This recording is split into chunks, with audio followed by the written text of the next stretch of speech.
যদি পার্মানেন্টলি স্থায়ীভাবে সময় স্থির হয়ে যেত, আর মারা যেতাম না, আমার বাপ মা, আমার ভাই বোন, তাদের সহ এই পীরগঞ্জে আমার এলাকায় একটা আরামের বিশাল বাড়ি নিয়ে আমি আছি, সকালবেলা উঠে একটু মাছ ধরতে যাই, একটু গোসল করি, খেলাধুলা করি, পার্মানেন্ট স্থায়ী।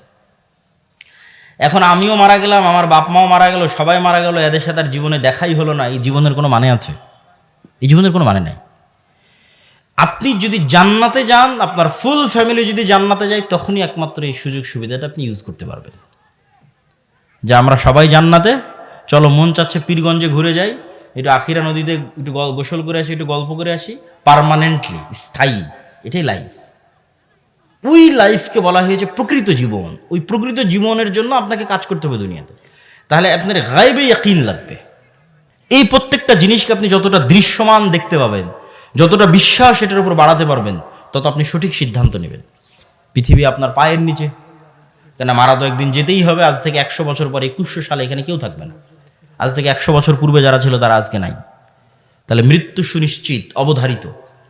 তাহলে পরকালের উপর ইয়াকিন রাখতে হবে যে আমি তাহলে আজকে কোথায় আছি। এখন কল্পনা করতে হবে আমি এখন জান্নাতে আছি। জান্নাতে কোথায় আছি? জান্নাতের সর্বনিম্ন স্তরে আছি। জান্নাতের সর্বনিম্ন স্তরে কি করছি? আমার মনের মধ্যে আফসোস হচ্ছে। কি আফসোস হচ্ছে? জান্নাতের সর্বনিম্ন স্তরের সাথে সর্বোচ্চ স্তরের যে ফ্যাসিলিটির ডিফারেন্স, সুযোগ সুবিধার ডিফারেন্স, মমইন 5 স্টার আর রংপুরের 3 স্টার, কি কি ডিফারেন্স! একজন আইফোন আর একজন অ্যান্ড্রয়েড, কি ডিফারেন্স! এই ডিফারেন্সের চেয়ে আসমান জমিন ডিফারেন্স হবে সর্বোচ্চ স্তরের জান্নাত আর সর্বনিম্ন স্তরের জান্নাতের মধ্যে। একটা ডিফারেন্স বলি, সর্বোচ্চ স্তরের জান্নাতে যে আছে ও মাঝে মধ্যে আল্লাহকে দেখতে পায়। আল্লাহর দেখার যে স্বাদ, এই স্বাদটা জান্নাতের সকল স্বাদের চেয়ে শ্রেষ্ঠ হবে। তো ওই নিম্ন স্তরের জান্নাতে যে আছে, আর আফসোস মাসকে মাস পার হয়ে গেল, বছরকে বছর পার হয়ে গেল, আল্লাহকে দেখতে পায় না। ওই আফসোসে তখনও আফসোস করতেছিস, দুনিয়াতে যদি আরেকটু জিকির করতাম, আরেকটু যদি ইবাদত করতাম, আরেকটু যদি ধোঁকা মিথ্যা এগুলো যদি কম করতাম, তাহলে আজকে হয়তো জান্নাতের স্তরটা আরেকটু উপরে হতো, আরেকটু ফ্যাসিলিটি আজকে বাড়ানো যেত। এইভাবে অতীত কল্পনা করতে হবে। পৃথিবীতে তো আমরা নাই, থাকবো না, এটা কিসের কল্পনা? নাই আমরা পৃথিবীতে। আমাদের স্থায়ী পার্মানেন্ট আবাসস্থল হচ্ছে জান্নাত। এবং আপনি আপনার জীবনের মূল স্বাদ ততক্ষণ ফিল করতে পারবেন না যতক্ষণ জান্নাতে না যাবেন। সেই স্বাদটা বলি, সেই স্বাদটা কি? আপনাদের পীরগঞ্জে কোনো নদী আছে? নদীর নাম কি? আখিরা। তো ধরেন আপনি ছোটবেলায় আখিরা নদীতে অনেক ডুব দিয়েছেন, মাছ ধরেছেন, ছেলেবেলায় বন্ধু বান্ধব নিয়ে গল্প করেছেন, ঘোরাফেরা করেছেন। তো এখন লাইফ তো এটাই। আপনার মোবাইলের যেমন ফাংশন আছে না, ফ্ল্যাশ লাইট বাটনের যে ফাংশন, ওই ফাংশনে চাপ দিলে ফ্ল্যাশ লাইট জ্বলতেছে, ক্যামেরায় চাপ দিলে ক্যামেরা অন হচ্ছে। এখন ক্যামেরায় যদি মুসলমান চাপ দেয়, তো মোবাইল কি বলবে, মুসলমান তোর জন্য আমি অন হব না? এটা বলবে নাকি? মোবাইলকে যেই ফাংশনের উপর ডেভেলপ করা আছে, মুসলমান ইউজ করলেও কাজ করবে, হিন্দু বৌদ্ধ ইহুদি খ্রিস্টান ইউজ করলেও কাজ করবে। বোঝা যায় কথা? এবার আসেন, আল্লাহ এই পৃথিবীকে একটা ফাংশনের উপর ডেভেলপ করেছে। আল্লাহর কিছু নির্ধারিত ফাংশন আছে। তো সেই ফাংশনের একটা ফাংশন হচ্ছে আল্লাহ ক্ষমতা। এই যে ক্ষমতা, এটার বাটন দিয়ে দিয়েছে জ্ঞানের কাছে। ক্ষমতা অর্জিত হবে, এটার বাটন, কোন বাটন চাপলে অর্জিত হবে? একটু বলেন না যে কোন বাটন? জ্ঞান। একটু জোরে বলেন, কোন বাটন? জ্ঞান। এখন জ্ঞানের বাটন চাপলে ক্ষমতা অর্জিত হবে। এই জ্ঞানের বাটন যদি ইহুদি চাপে, খ্রিস্টান চাপে, ক্যামব্রিজ এবং অক্সফোর্ডে বসে, আর এই পীরগঞ্জের মুসলমানের সন্তান free fire, PUBG, TikTok, YouTube, Netflix, বিড়ি, সিগারেট, বিপিএল, আইপিএল এর জুয়া, অনলাইন বেটিং, নেশা, girlfriend boyfriend, WhatsApp chatting, mobile chatting, যত সময় নষ্টের রাস্তা আছে, প্রত্যেক সময় নষ্টের রাস্তায় ব্যস্ত আছে পীরগঞ্জের মুসলমান। আর ইহুদি আর খ্রিস্টান ব্যস্ত আছে জ্ঞানের বাটন চাপার জন্য। তখন আল্লাহ ইহুদি খ্রিস্টানকে বলবে, থাম থাম, তোদের ক্ষমতা দিব না, আমার একটা মদখোর জুয়াখোর বান্দা আছে, ওকে ক্ষমতা দিব। আল্লাহ তার রুল ব্রেক করে না। ওই ইহুদি যে ফ্ল্যাশ লাইট বাটন, ওই ইহুদি ওই খ্রিস্টান জ্ঞান অর্জন করতেছে, ও নেতা হবে। এভাবে পৃথিবীটাকে ফাংশন করা আছে, ডেভেলপ করা আছে। আর ওই নেশাখোর, মদখোর, জুয়াখোর মুসলমানের সন্তান, পীরগঞ্জের সন্তান, এরা সব গোলাম হবে, গোলাম। এদের বয়স যখন 30-35 বছর হবে, গোলামের আর একটা আলামত হচ্ছে এরা প্রবাসীকে কামলা খাটবে। গোলামের আর একটা আলামত হচ্ছে যারা সৌদি, কুয়েত, কাতার, বাহরাইন প্রবাসে যাবে না, এরা হচ্ছে অবৈধ উপায়ে লিবিয়া হয়ে ভূমধ্যসাগর পার হয়ে ইউরোপে যাবে। সব মিথ্যা ডকুমেন্টস দিয়ে নাগরিকত্ব নেওয়ার চেষ্টা করবে। মিথ্যা ওয়াদা, মিথ্যা কথা, মিথ্যা সাক্ষ্য এবং মিথ্যা তথ্য দিয়ে বেনিফিট নিবে। পুরো লাইফটা মিথ্যার উপর ভরপুর, গোলামির চিহ্ন, গোলামের লাইফ। তারপরে আবার কয়দিন পর আমেরিকা থেকে বলবে এই সব প্রবাসী যারা আসছে অভিবাসন প্রত্যাশী সবার হাতে জিঞ্জির দিয়ে, পায়ে জিঞ্জির দিয়ে বিমানে করে বাংলাদেশে নামিয়ে দিয়ে যাচ্ছে। রিপোর্ট পড়ে দেখেন। ইউরোপেও শুরু হয়েছে অভিবাসন বিতাড়নের আন্দোলন, আমেরিকাতে তো চলছেই। তাহলে এগুলো হচ্ছে আমাদের গোলামির চিহ্ন বহন করে। এই গোলামি থেকে বাঁচার রাস্তা কি বাবা? জ্ঞান অর্জন করতে হবে, পড়তে হবে, এর বাইরে আর কোনো রাস্তা নাই। ইহুদিরা চায় যে মুসলমানেরা নেশা এবং জুয়ায় ব্যস্ত থাক। কেননা নেশা এবং জুয়ায় ব্যস্ত যে তাকে গোলাম বানানো সহজ। ধরেন এই ওসমান হাদি যদি নেশাগ্রস্ত হতো, জুয়াখোর হতো, এ কি টকশোতে এসে মানুষের সামনে এসে প্রশ্ন করতো? প্রশ্ন করতো না। আর ওই প্রশ্নকে মানুষ ভয় পায়, তখন গুলি করে উড়িয়ে দিয়েছে। তাহলে ওই প্রশ্ন করবে না যদি সবাই জুয়াখোর, নেশাখোর হয়। তাহলে সবকে জুয়ায় আর নেশায় ব্যস্ত রাখো, তাহলে প্রশ্ন করবে কই? পড়বেও না, জ্ঞানও শিখবে না, প্রশ্নও করবে না। তাহলে তো অটোমেটিক গোলাম। তাহলে তো আমরা নিজেরা নিজেদের পায়ে গোলামির জিঞ্জির বেঁধে রেখেছি। তাহলে এই জিঞ্জির আমাদের ভাঙতে হবে, এটার আর কোনো রাস্তা নাই। জ্ঞান অর্জন করা ছাড়া, পড়া ছাড়া আর কোনো রাস্তা নাই। অতএব আমরা যদি গোলামি থেকে বাঁচতে চাই, তাহলে আজকের বক্তব্যে যে পয়েন্টগুলো আপনাদের সামনে তুলে ধরলাম, পুরো বক্তব্যের সারমর্ম এক এক করে বলতেছি। ইমান বিল গায়েবে ইয়াকিন লাগবে, গায়েবে ইয়াকিন অর্জিত হতে হবে, না হলে স্যাক্রিফাইস করতে পারবেন না। দুনিয়ার জীবনকে সবকিছু মনে করবেন, পরকালকে বিশ্বাস করতে পারবেন না। আপনাকে মনে করে নিতে হবে যে আমি মারা যাব না, আমি মারা গেছি। মারা যাব বললেই তো ভয় পাবেন, আর যখন মনে করে নিবেন না মারা গেছি, তখন তো আর কোনো ভয় নাই। এবার আসেন ইমান বিল গায়েবে ইয়াকিন গোলামি থেকে কিভাবে মুক্তি দেয়। আমরা যেই লেভেলের গোলাম, তার চেয়ে ভয়ঙ্কর গোলাম ছিল বানু ইসরাইলরা। আর আমাদের তুলনায় আজকে যারা আমাদের উপর রাজত্ব করছে, তারা যেই লেভেলের শক্তিশালী, তার চেয়ে শক্তিশালী ছিল ফেরাউন। আরো স্পষ্ট করে বললে, মুসা আলাইহিস সালাম আমাদের চেয়ে দুর্বল। আমরা আজকে ধরেন, আজকে গাজার মানুষ ইসরায়েলের তুলনায় যা দুর্বল, ওয়াল্লাহে আল্লাহর কসম করে বলছি, ওয়াল্লাহে আল্লাহর কসম করে বলছি, মুসা আলাইহিস সালাম এবং বানু ইসরাইল ফেরাউনের তুলনায় তার চেয়ে বেশি দুর্বল ছিল। কয়েক শত গুণ, কয়েক হাজার গুণ বেশি দুর্বল ছিল। তাহলে মুসা আলাইহিস সালাতু ওয়াস সালাম গোলাম বানু ইসরাইলকে কিভাবে স্বাধীনতা দিলেন, কোন রাস্তায়? ওই রাস্তায় উম্মতে মুহাম্মাদির স্বাধীনতা নিহিত আছে। আর এই জন্যই আল্লাহ সুবহানাহু ওয়া তাআলা এই কোরআন অবতীর্ণ করা হয়েছে মুহাম্মদ সাল্লাল্লাহু আলাইহি ওয়াসাল্লামের উপর। আর কোরআন পরিপূর্ণ হয়ে আছে বানু ইসরাইলের ঘটনায়, মুসার ফেরাউনের ঘটনায়। তাহলে কোরআন অবতীর্ণ হলো আমাদের উপর, আর গল্প বলা আছে কাদের? মুসা, ফেরাউন আর বানু ইসরাইলের।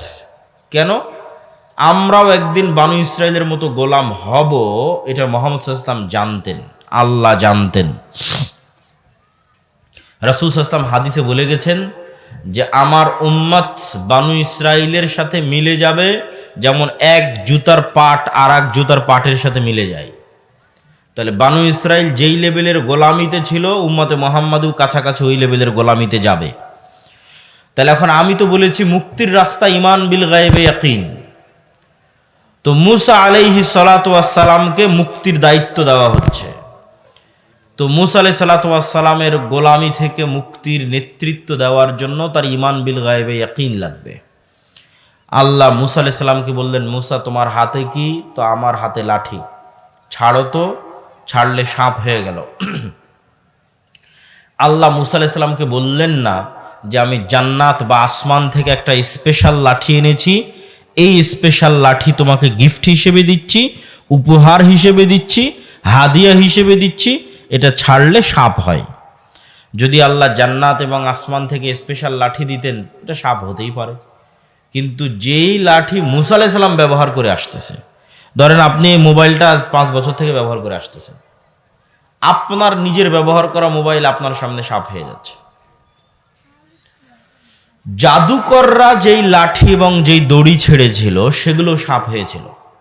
হাজার হাজার জাদুকরকে জমা করেছিল ফেরাউন। তো তাদের লাঠি সাপ হওয়ার পরেও, তাদের দড়ি সাপ হওয়ার পরেও তারা আল্লাহর সামনে সিজদায় পড়ে গেছিল। তার কারণ হচ্ছে, আজকেও যদি আপনি কোনো পার্কে যান, তাহলে আপনাকে 3D অ্যানিমেশন দিয়ে এবং উন্নত প্রযুক্তির ফটোগ্রাফি দিয়ে এবং উন্নত প্রযুক্তির চশমা দিয়ে এমনভাবে ডাইনোসর এবং সাপ দেখানো সম্ভব যেন স্ক্রিন থেকে বের হয়ে এসে আপনাকে ছোবল মারতেছে। আপনি তখন ভয় পেয়ে যাবেন যে আরে সত্যি তো মানে সাপ এসে আমাকে ছোবল মারতেছে। তো আজকে যেমন 3D প্রযুক্তি দিয়ে সাপের মতো আকৃতি বানিয়ে আপনাকে ভয় দেখানো যাচ্ছে, এই রকমই কোনো জাদুকরী প্রযুক্তি ব্যবহার করে তারা চোখের সামনে দড়ি এবং লাঠিগুলোকে সাপ বানিয়ে দিয়েছিল, কোনো জাদুকরী প্রযুক্তি ব্যবহার করে। কিন্তু এই টিভি স্ক্রিন থেকে 3D অ্যানিমেশনের সাপ যেমন বাস্তব সাপ নয়, জাদুকরদের ওই দড়ি আর লাঠিগুলো বাস্তব সাপ ছিল না।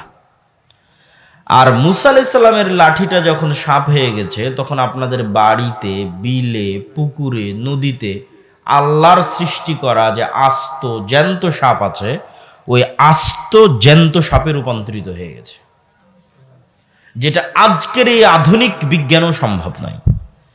যে আজকের আধুনিক বিজ্ঞানেও আমি বিজ্ঞান দিয়ে এই টিস্যুটাকে এখন আস্ত জীবন্ত জ্যান্ত সাপে বানিয়ে দেবো, এটা সম্ভব না। এটাকে ডিজাইন করে 3D করে চেঞ্জ করে মানুষের চোখের সামনে সাপ হিসেবে দেখাইতে পারি, স্ক্রিনে, চশমায়। কিন্তু আস্ত এটা সাপ হয়ে যাবে যে সাপ পুকুরে ঘুরতেছে, এটা বিজ্ঞানের পক্ষে সম্ভব নয়, এটা জাদুর পক্ষে সম্ভব নয়। কিন্তু মুসা আলাইহিস সালামের যেটা হয়ে গেছে ওটা বাস্তব আস্ত, এই জন্য জাদুকরেরা সব সিজদায় পড়ে গেছে। তো মুসা আলাইহিস সালাম যখন এই দৃশ্য দেখলেন, তখন উনি একটা বাক্যের উপর ঈমান আনলেন, যে বাক্যটা ঈমান বিল গায়বে, ইয়াকিন থাকলে ঈমান আনা সম্ভব, না থাকলে সম্ভব নয়। সেই বাক্য হচ্ছে লা হাওলা ওয়ালা কুওয়াতা ইল্লা বিল্লাহ। মুসা আলাইহিস সালাম যখন এই দৃশ্য দেখলেন, দেখে ওনার অন্তরে এই বিশ্বাস তৈরি হলো যে আল্লাহর শক্তির তুলনায় ফেরাউনের শক্তি অনেক কম। না, আল্লাহর শক্তির তুলনায় ফেরাউনের শক্তি দুর্বল। জি না, আল্লাহ অনেক বেশি শক্তিশালী, ফেরাউন একটু কম শক্তিশালী। না, মুসা আলাইহিস সালামের অন্তরে এই বিশ্বাস তৈরি হলো যে আল্লাহর শক্তির সামনে ফেরাউনের শক্তি সমান জিরো। বলেন আল্লাহু আকবার। এটা এই বাক্যের অর্থ, লা হাওলা ওয়ালা কুওয়াতা ইল্লা বিল্লাহ। এই বাক্যের অর্থ হচ্ছে এটা। এই লেভেলের যতক্ষণ ঈমান না উঠবে, ততক্ষণ গোলামি থেকে মুক্তি হবে না। মুসা আলাইহিস সালামের পক্ষে ফেরাউনকে পরাজিত করা তো বহু দূরের কথা, ফেরাউনের সামনে গিয়ে দাঁড়াবে এটা অসম্ভব, এটা পৃথিবীর হিস্ট্রিতে অসম্ভব। কেন? আপনাকে উদাহরণ দিলে বুঝবেন। ধরেন আপনার এই রংপুর, মিঠাপুকুর, পীরগঞ্জ, এখানকার একটা কৃষকের ছেলে, যার বয়স 25 বা 30 বছর, আবু সাইদদের মতো, তাকে আমি বলছি তুমি যাও, আমেরিকার প্রেসিডেন্ট ডোনাল্ড ট্রাম্পকে তোমাকে দাওয়াত দিতে হবে। এমতো অবস্থায় এই কৃষকের ছেলেকে আমি বলছি, যখন সে আমেরিকার আদালত থেকে মৃত্যুদণ্ডপ্রাপ্ত আসামি হওয়ার কারণে পলাতক, পালিয়ে নিজের এলাকায় না, পালিয়ে ভিন্ন কোনো শহরে, ধরেন দিল্লিতে, করাচিতে, দুবাইয়ে, তো অনেক পলাতক আসামি তো আলিশান আছে, কিন্তু এই পলাতক ব্যক্তি মানুষের বাড়িতে কাজ করে খাচ্ছে। তো যেই মুহূর্তে ও পলাতক অবস্থায় ভিন্ন শহরে মানুষের বাড়িতে কাজ করে খাচ্ছে, সেই মুহূর্তে তাকে বলা হচ্ছে তুমি যাও আমেরিকায়, যেখানে গেলে তার ফাঁসি হবে, গিয়ে ওই আমেরিকার বাদশাকে গিয়ে তুমি দাওয়াত দাও। শুধু কি তাই? এতটুকু কি অমিল? না, আরো একটা অমিল আছে। আপনাদের অন্তত ন্যাশনালিটি আছে, পাসপোর্ট আছে, আইডি কার্ড আছে, আশেপাশের পাড়া প্রতিবেশী, পরিচিত আত্মীয় স্বজন আছে, মুসা আলাইহিস সালাতু ওয়াস সালাম এমন গোলাম জাতির সদস্য, এমন গোলাম কওমের মেম্বার, যার মা পরিচয় দিতে পারেনি যেটা আমার ছেলে, পরিচয় দিলে ইউযাব্বিহুনা আবনাকুম ওয়া ইস্তাহিয়ুনা নিসাআকুম ওয়া ফি যালিকুম বালাউম মির রাব্বিকুম আযীম।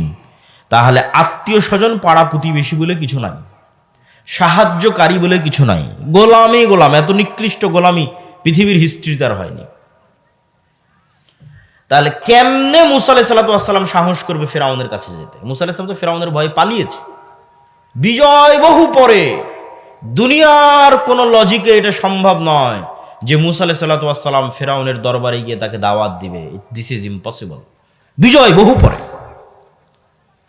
এই অসম্ভবকে সম্ভব করে দিল শুধু একটা মাত্র চাবিকাঠি, যে আল্লাহর শক্তির সামনে ফিরআউনের শক্তি জিরো। এইটার উপর ইমান, ইমান বিল গায়বে ইয়াকিন, গায়েব দেখা। গায়েব আল্লাহ দেখিয়ে দিল মুসা আলাইহিস সালামকে যে তার হাতের লাঠিকে আল্লাহ যতবার ইচ্ছা ততবার সাপ বানিয়ে দিচ্ছে, তাও আবার চোখের ভেলকি নয়, বাস্তব নদীর বিলের যে থাকা সাপ, সে বাস্তব সাপে পরিণত করে দিচ্ছে। তার মানে আল্লাহ সুবহানাহু ওয়া তাআলার সামনে কোনো কিছুই কিছু নয়। এই ইয়াকিন এবার তাকে সাহস দিচ্ছে ফিরআউনের দরবারে যেতে।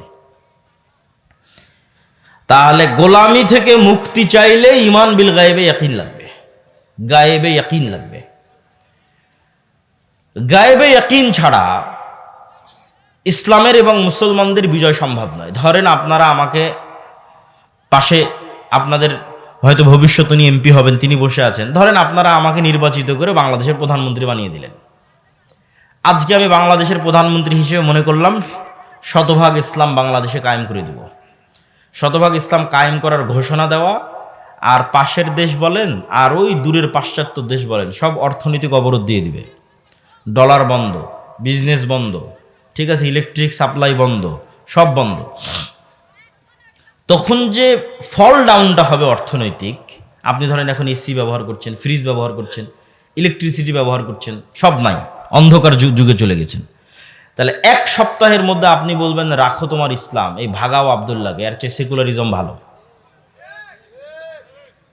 এটাই বাস্তব। তাহলে আপনি যদি চান যে না ইসলাম বিজয়ী হোক, অন্তত 20% মানুষ, 30% মানুষ, 40% মানুষ, 50% মানুষের ইমানটা লাগবে ইয়াকিনের স্তরে, নাহলে কোনো মায়ের বেটার পক্ষে সম্ভব নয় যে কিছু করবে। মানুষই মেরে তাড়িয়ে দেবে, অথবা যারা বলতেছে আমরা করব ওরা কম্প্রোমাইজ করবে, বাস্তবটা করবে না, ছাড় দিবে। বাস্তবটা করতে চাইলে দেশের মানুষের ইমান বিল গায়বে ইয়াকিন লাগবে। আল্লাহ সূরা বুরুজে একটা ঘটনা উল্লেখ করেছেন যে ধরেন পীরগঞ্জের সব মানুষকে আজকে বলা হলো তোমরা যদি ইমান না ছাড়ো তাহলে সামনে জ্বলন্ত আগুন আছে, এখানে ঝাঁপ দিতে হবে। এটাই কিন্তু সূরা বুরুজের ঘটনা। সূরা বুরুজে পুরো একটা এলাকার মানুষ মুসলমান হয়ে গেছে, বাদশাহ বলছে ইসলাম ত্যাগ না করলে সামনে আগুন জ্বালিয়ে রেখেছে, সব ওখানে ঝাঁপ দাও, নাহলে ইসলাম ত্যাগ করে ফিরে আসো। তো পুরো একটা জাতি ওই আগুনের মধ্যে স্বেচ্ছায় ঢুকছে আর জ্বলে মরে যাচ্ছে, ঢুকছে আর জ্বলে মরে যাচ্ছে। এমনকি মা তার কোলের সন্তান সহ আগুনের মধ্যে ঢুকে জ্বলে মরে গেল। তো ওদের কথা বর্ণনা করতে গিয়ে আল্লাহ কোরআনে বলছে ওয়ামা নাকামু মিনহুম ইল্লা আইয়ুমিনু বিল্লাহিল আজিজিল হামিদ, যে এই যে পুরো একটা এলাকাকে, পুরো পীরগঞ্জকে আগুনের মধ্যে জ্বালিয়ে দেওয়া হলো, এর একটাই কারণ যারা আল্লাহর উপর ঈমান এনেছিল। এটা সূরা বুরুজের ঘটনা। তাহলে আপনি এখন বলেন এই পুরো একটা এলাকা ওই আগুনের মধ্যে ঢুকে যাচ্ছে এবং জ্বলে পুড়ে মরে যাচ্ছে, এটা হওয়ার কোনো রাস্তা নাই যতক্ষণ না আপনার ঈমান এই লেভেলের হয় যে আমি যে আগুনে ঝাঁপ দিচ্ছি এই আগুনটা সাক্ষাৎ জান্নাত, বলেন আল্লাহু আকবার। আর আমার বাড়িতে যে এসি আছে, ফ্রিজ আছে, ফ্যান আছে, স্ত্রী পুত্র সন্তান আরাম আয়েশের জীবন আছে, ওইটা সাক্ষাৎ জাহান্নামের আগুন।